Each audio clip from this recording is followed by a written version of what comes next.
సాంబో నః కులదైవతం పశుపతే సాంబత్వదీయా వయం సాంబం స్తౌమి సురాసురోరగగణాః సాంబేన సంతారితాః సాంబాయాస్తు నమో మయా విరచితం సాంబాత్పరం నో భజే సాంబస్యానుచరోస్మ్యహం మమ రతిః సాంబే పరబ్రహ్మణి మమ రతిః సాంబే పరబ్రహ్మణి నమః శివాయ సాంబాయ శాంతాయ పరమాత్మనే మృత్యుంజయాయ రుద్రాయ మహాదేవాయ తే నమః.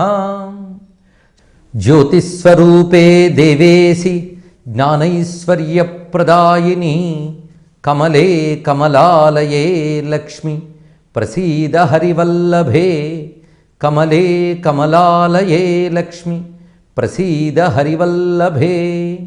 శివాయ గురవే నమః. శ్రీమాత్రే నమః. శ్రీ విష్ణురూపాయ నమః శివాయ. శ్రీ దీపలక్ష్మి నమోస్తుతే. దీపావళి పర్వానికి భారతీయ సంస్కృతిలో చాలా ప్రాధాన్యం ఉన్నది.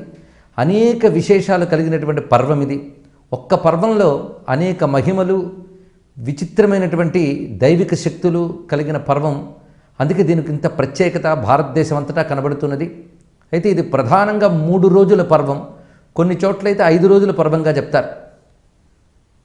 ఆశ్వయుజ బహుళ చతుర్దశి, అమావాస్య, కార్తీక శుద్ధ పాడ్యమి, ఈ మూడింటిని కలుపుకుని ఘస్రత్రయం దీపావళి అని అంటారు. ఇక్కడ ఈ 3 రాత్రుల్ని దీపావళి పర్వము అంటారు. కేవలం అమావాస్య నాటి రాత్రి మాత్రమే కాదు, ఈ 3 రోజుల యందు కొన్ని విధులు శాస్త్రం చెప్తూ ఉన్నది. ప్రత్యేకించి నరక చతుర్దశితో ప్రారంభమవుతూ అమావాస్య నాడు యమతర్పణము మొదలైనవి చేస్తారు.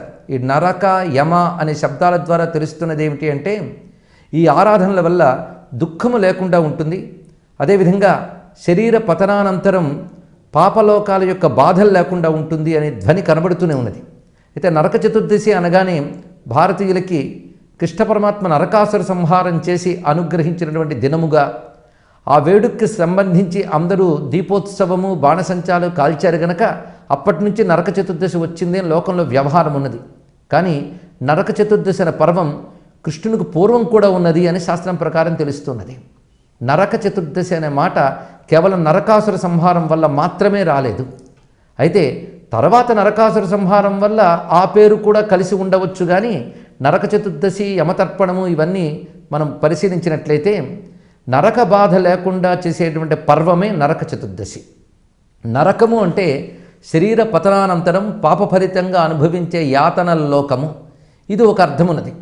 ఆ దుర్గతులు లేకుండా చేసే పర్వం గనక నరక చతుర్దశి, ఇది ఒక అర్థం. అంతేకాదు నరక శబ్దానికే దుఃఖము అని అర్థం. నరాన్ క్రందయతే ఇది నరకం అని, జీవులను ఏడిపించేది అని అర్థం. కనుకనే దుఃఖమే పెద్ద నరకం. అసలు ఎన్ని నరకాలు ఉన్నాయంటే రౌరవాది 21 నరకాలు అని పురాణాలు చెప్తున్నాయి. అయితే 84 లక్షల నరకాలు ఉన్నాయని శాస్త్రంలో మరొక మాట ఉన్నది. దీనిలో ఉన్న అద్భుతమైన సంకేతార్థం గమనించినట్లయితే 84 లక్షల రకాల జీవకోటి భూమి యందు ఉన్నది అని హిందూ శాస్త్రాలు చెప్తున్న విషయం.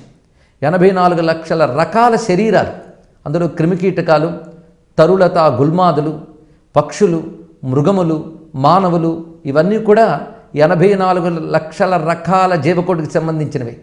ఈ ప్రతి శరీరంలో ఏదో ఒక వేదన ఉంటూ ఉంటుంది. ఒక ఆధి, వ్యాధి ఇలాంటి బాధలు ఈ శరీరంతోనే అనుభవిస్తుంటాం. ఆ బాధ అనుభవిస్తున్నప్పుడు ఈ ఉపాధే నరకమవుతుంది. కనుక మనల్ని ఏడిపించే సన్నివేశాలు, ఏడిపించే స్థితులే నరకాలు. ఆ దుఃఖం లేకుండా చేసేటువంటి పర్వం గనక నరక చతుర్దశిని వ్యవహారం. అదే నరక చతుర్దశిని శాస్త్రప్రకారంగా పాటించినట్లయితే దుఃఖముల నుంచి బయటపడతాము. ఎందుకంటే మానవుడు కోరుకునేది ఒకటే, శారీరక మానసిక దుఃఖాల నుంచి బయటపడాలి, సంపదలు లభించాలి. ఈ 2 కోరికలతోనే మానవుడు ఉంటాడు. అందుకు దుఃఖం నుంచి బయటపెట్టడానికి గాను నరక చతుర్దశి పర్వము, యమతర్పణము చెప్తూ ఉన్నారు. సంపదలు పొందడానికి గాను లక్ష్మీ పూజ చెప్తున్నారు. అందుకు ఈ రెండిటికి ప్రధానమున్న పర్వం ఇది.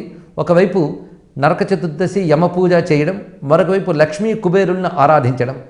ఈ 2 ప్రాధాన్యాలతో కూడినటువంటివి ఈ 3 రోజుల పర్వం.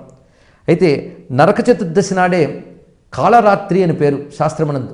కాళరాత్రి, మహారాత్రి అని ఉపాసనా సంబంధమైన 2 రాత్రుల్ని చెప్తారు ఇక్కడ. కాళరాత్రి అని నరక చతుర్దశిని అంటారు, మహారాత్రి అని దీపావళి అమావాస్యని అంటారు. ఈ 2 రాత్రుల్లో అమ్మవారి ఆరాధన చాలా విశేషం. అందుకే ఉత్కళ దేశం, వంగదేశం మొదలైన ప్రాంతాల్లో నరక చతుర్దశి నాడు, అమావాస్య నాడు మహాకాళి ఆరాధన చేస్తారు. ఆ కాళీతత్వమే కాళరాత్రి తత్వం, అది చతుర్దశిలో కనబడుతున్నది. ఈ కాళరాత్రి, నరక చతుర్దశి, యమ, ఈ శబ్దములన్నీ పరిశీలించుతూ ఉంటే ఈనాటి అనుష్ఠానం మనల్ని దుఃఖాల నుంచి బయటపెడుతుంది. ఈ 3 రోజులు చేయవలసినటువంటి సామాన్య విధులు ఏమిటంటే ప్రాతకాలం అభ్యంగ స్నానం, సాయంకాలం దీపోత్సవం, ప్రదోషకాలంలో దీపోత్సవము. ఇది ఈ 3 రోజుల విధిగా చెప్పారు ఇక్కడ. 3 రోజులు అభ్యంగ స్నానం చేయాలి.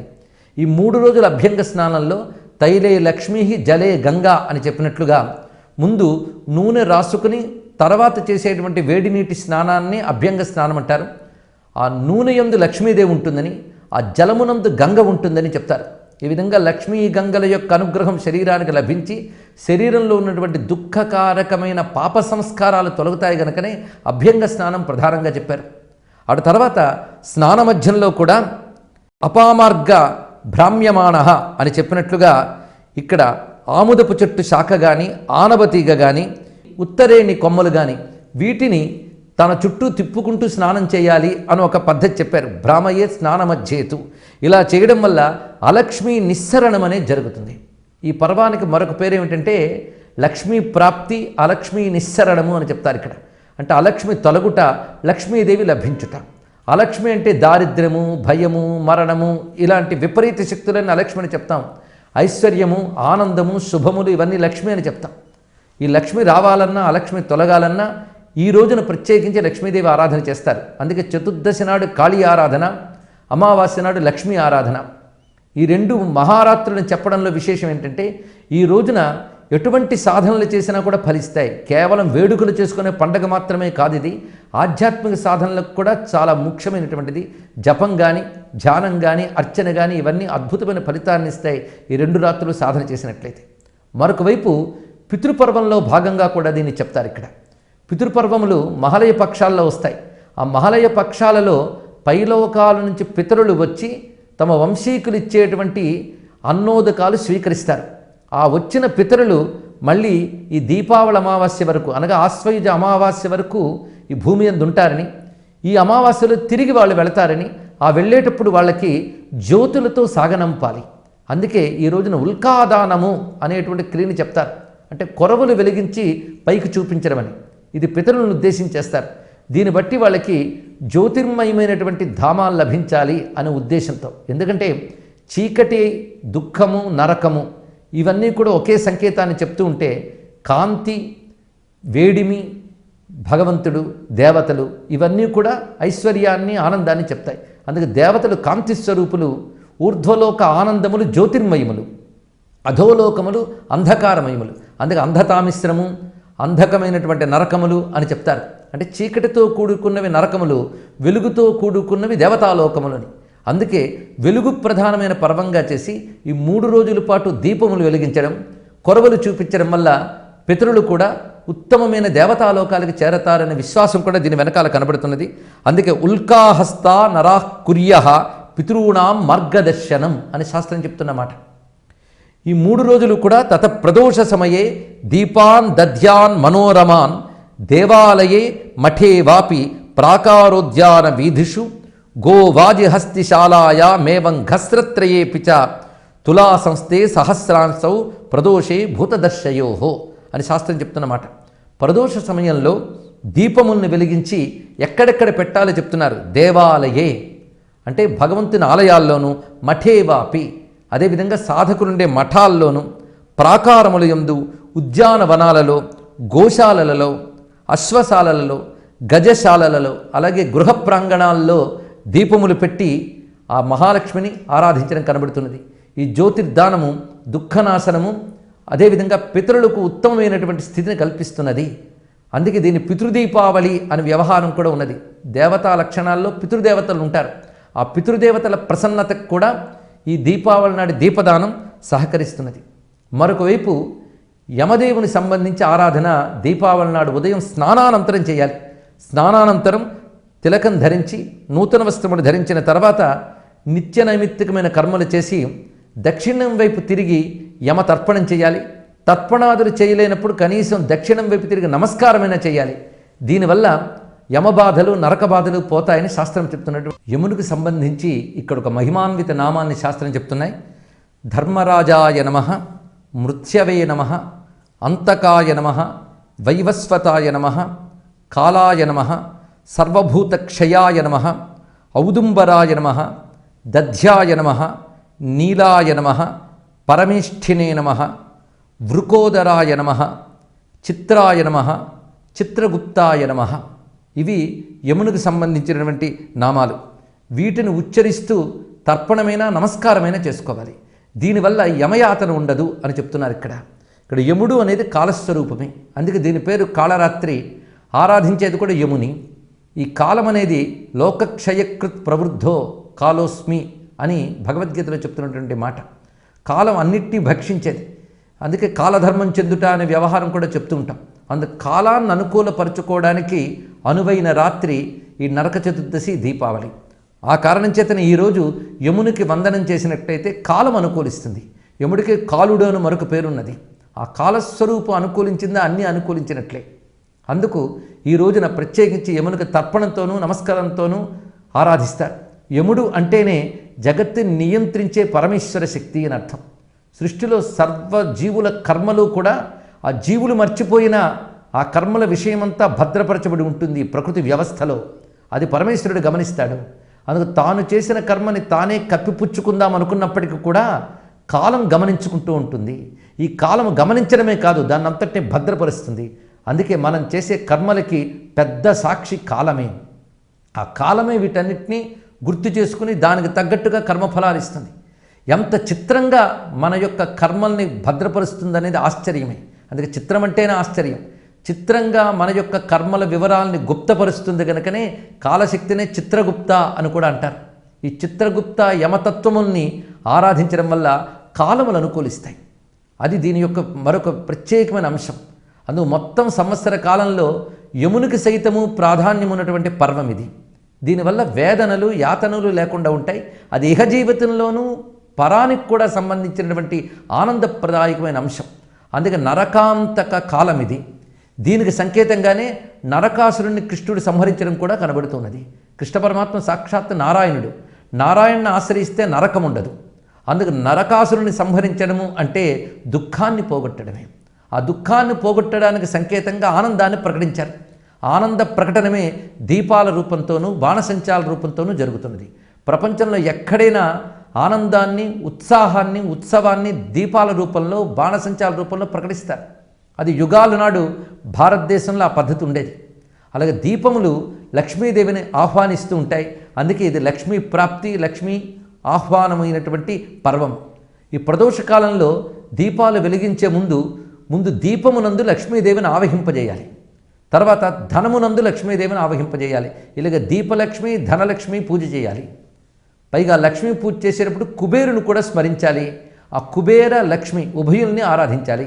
లక్ష్మీదేవి భక్తుడైన కుబేరుని ఆరాధించడం వల్ల ధనప్రాప్తి, ధనము యొక్క స్థిరత్వము, ఇతోధిక అభివృద్ధి లభిస్తుంది కనుక లక్ష్మీదేవిని ఆశ్రయించి అభివృద్ధి సాధించిన కుబేరుని కూడా ఈ 2 రోజుల్లో ఆరాధించడం కనబడుతున్నది. ముఖ్యంగా దీపావళి రాత్రి వేళ ప్రదోషకాలంలో లక్ష్మీ పూజ చెప్పబడుతున్నది. అమ్మవారే లోకైక దీపాంకురాం అని వర్ణించబడుతున్నది. ఆ లోకానికంతటికీ వెలుగునిచ్చేటువంటి మహాలక్ష్మి ఆ జ్యోతి యందు ఆరాధించాలి. దీపజ్యోతి యందు లక్ష్మిని ఆరాధించడం అత్యంత ప్రధానం.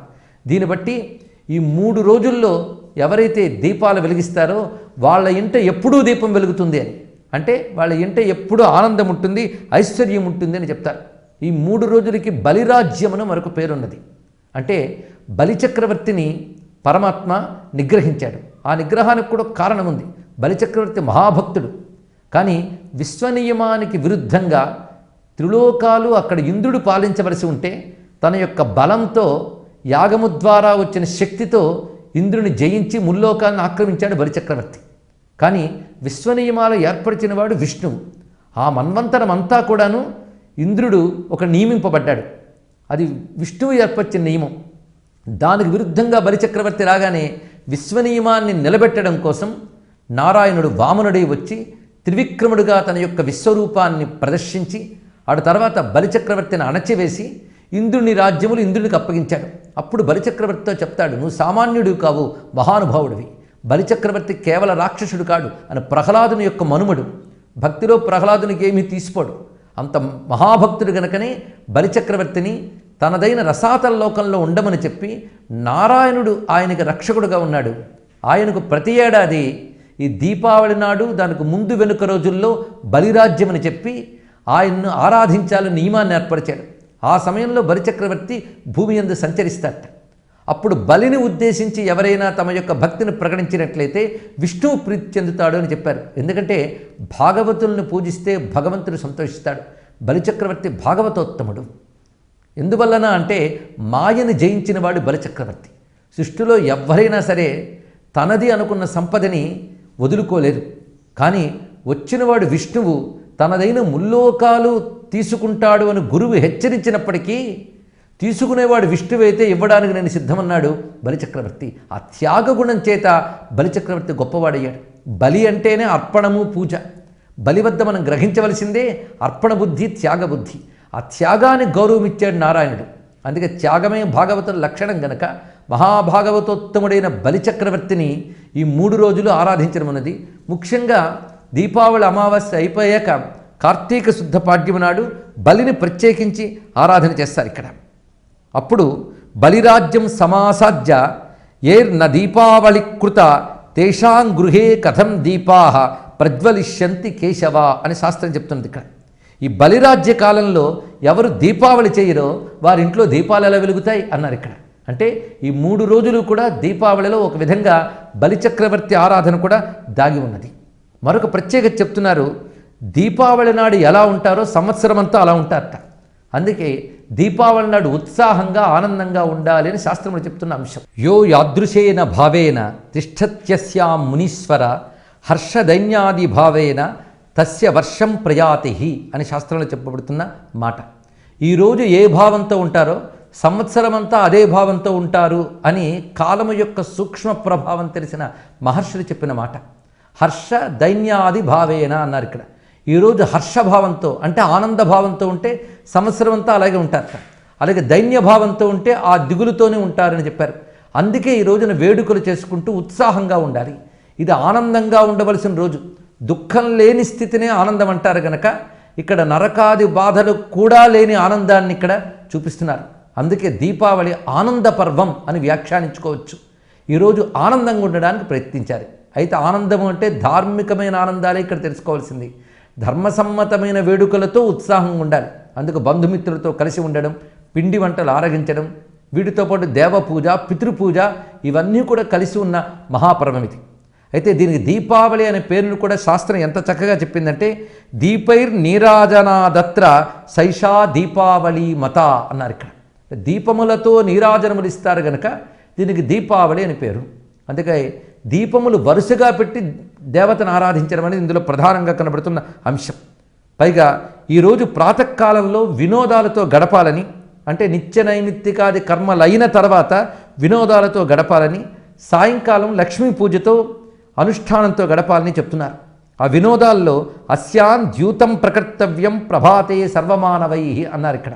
అంటే ద్యూతాది వినోదములు కూడా ఈరోజు అనుమతించబడుతున్నాయి. అంటే ధర్మబద్ధంగా, అది మళ్ళీ ధనాదుల కోసమని కాకుండా వినోదం కోసం ద్యూతాన్ని కూడా ఈరోజు అనుమతించారు. పైగా ఈ బలిరాజ్య కాలంలో బలిరాజ్యే దీపదానాత్ సదా లక్ష్మీ స్థిరా భవేత్, ఈ 3 రోజులు బలిరాజ్య కాలం అని చెప్పబడుతోంది కనుక ఈ 3 రోజుల్లో చేసే దీపదానము లక్ష్మిని స్థిరముగా మన ఇళ్లల్లో ఉంచుతుంది అని చెప్పారు. అందుకే దీపావళి అర్ధరాత్రి వరకు కూడా దీపాలు వెలుగుతూ ఉండాలి.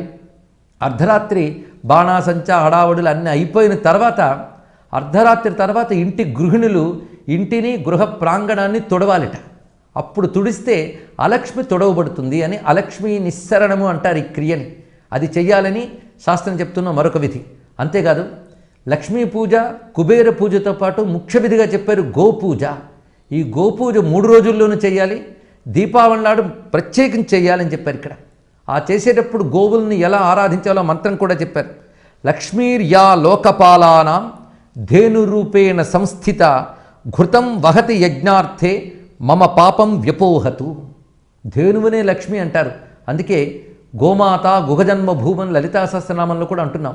గోమాత సాక్షాల్ లక్ష్మీ రూపం గనక ఆ గోమాతని ఈరోజు ఆరాధించడం, యజ్ఞము కోసమే నెయ్యి మొదలైనటువంటి పదార్థములు ఇస్తున్న గోమాత యజ్ఞమునకు రక్షకురాలిగా తల్లిగా వేదమునందు కీర్తించబడుతున్నది.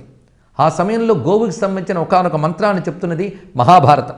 అగ్రతస్సంతు మే గావో గావో మే సంతు పృష్ఠతః గావో మే హృదయం సంతు గవాం మధ్యే వసామ్యహం. నాకు ముందు వెనుక ఆవులుండాలి, నాకు ఇరువైపులో ఆవులుండాలి, ఆవుల మధ్యలో నేను ఉండాలి. ఎంత చక్కని శుభాకాంక్ష. అంటే గోసంపద వృద్ధి చెందితే దేశానికి చాలా క్షేమం గనక ఈ రోజున గోవులను ఆరాధించడం కనబడుతున్నది. గోవులను అనగానే ఇక్కడ ధేనువులు వృషభములు రెండూ తీసుకోవాలి. ఇక్కడ అంటే ఆవులు ఎద్దులు ఈ రెండిటిని కూడా ఆరాధించాలి. పైగా ఈ ఆరాధన సమయంలో మాత్రం పాలు పితగడం, వృషభాలపై భారము వేయడం కూడదు అని కూడా శాస్త్రం చెప్తున్నటువంటి అంశం ఇది. అందుకు దేవతారూపాలుగా వాటిని చూడడం అనేది ఇక్కడ కనబడుతున్నది. ఈ విధంగా లక్ష్మిని అనేక రూపాలతో మనం కొలుచుకుంటున్నాం ఈ రోజున. పైగా ఇక్కడ కాలాన్ని అనుకూలం చేసుకోవడం, లక్ష్మిని పొందడం, ఇద్దరు దిక్పాలకులను ఆరాధించడం కనబడుతున్నది. కుబేరుని యముని. కుబేరుడు ఉత్తర దిగధిపతి, ఐశ్వర్యాల గధిపతి. అందుకే ఆయన యొక్క అనుగ్రహం వల్ల ఐశ్వర్యాలు లభించడం. అందుకే రాజాధిరాజాయ ప్రసగ్య సాగినే నమో వయం వై శ్రవణాయ కుర్మహే అని వేదమంత్రమే చెప్తున్నది. రాజాధిరాజు వైశ్రవణుడు అని కుబేరునికి పేరు.